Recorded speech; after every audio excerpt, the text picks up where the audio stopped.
السلام عليكم اخواني المتابعين. اليوم بسبب الانخفاض الجوي كانت بعض بعد انخفاض الحرارة أخشى من النحل أن يبدأ في بناء جوائد شمعية. أتيت لفحصه فحصا خفيفا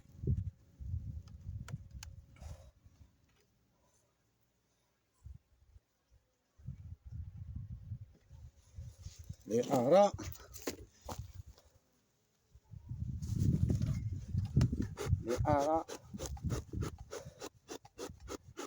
ماذا يحدث في هذه الخلية.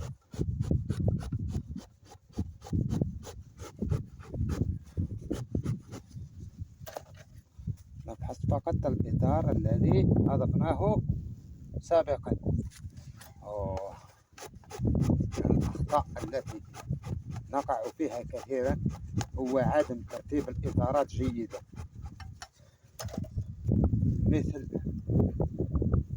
هذه الحالة هنا تركت فراغ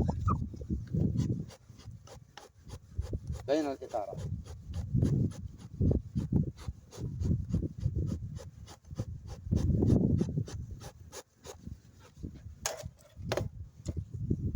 تجنبا لهرش الملكة، هذا الإطار الذي أضفناه المرة السابقة.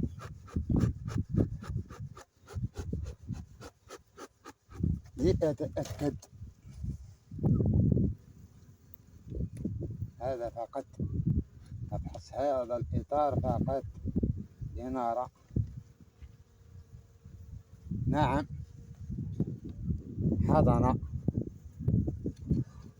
حضن عمر هذه الحضانة 13 يوم، وهناك بيض. نعم، ما زالت الملكة في توسع في هذا الإطار الحمد لله. وكذلك أتأكد فقط من الإطار الجانبي، هل انحازت إليه الملكة أم لا. تذكرون في الفيديو الأول كان الإطار الجانبي كان حضانة.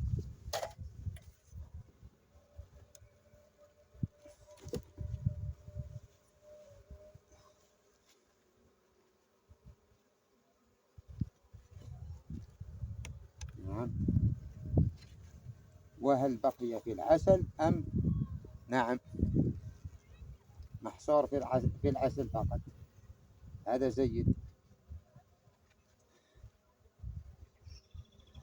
هذا حضنها مغلقة بالتأكيد بالكامل، تبارك الله.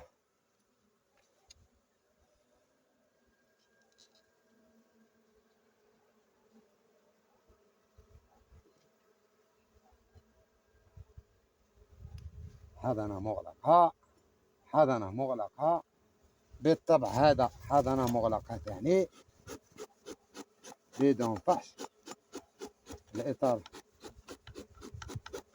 الإطار ما قبل الأخير، هل هو عسل أم أن الملكة باشرت في وضع العسل الحضانة فيه؟ يا ترى عسل، هذا جيد.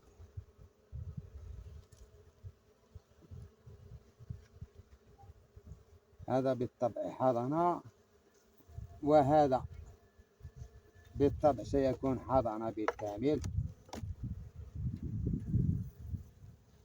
نعم، حضانة وبيض، حضانة وبيض.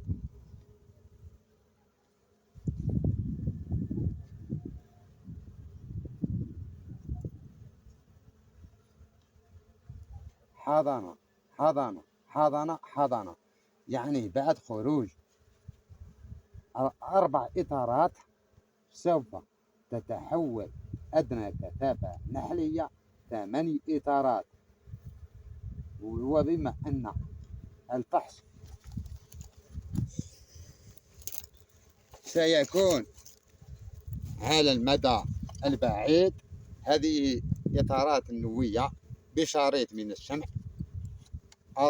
أقوم بإضافته من الجانب، إطار جانبي.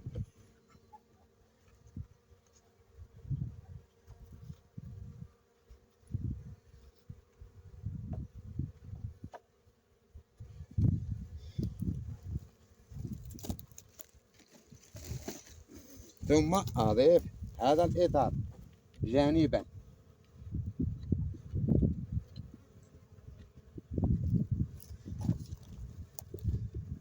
بالتأكيد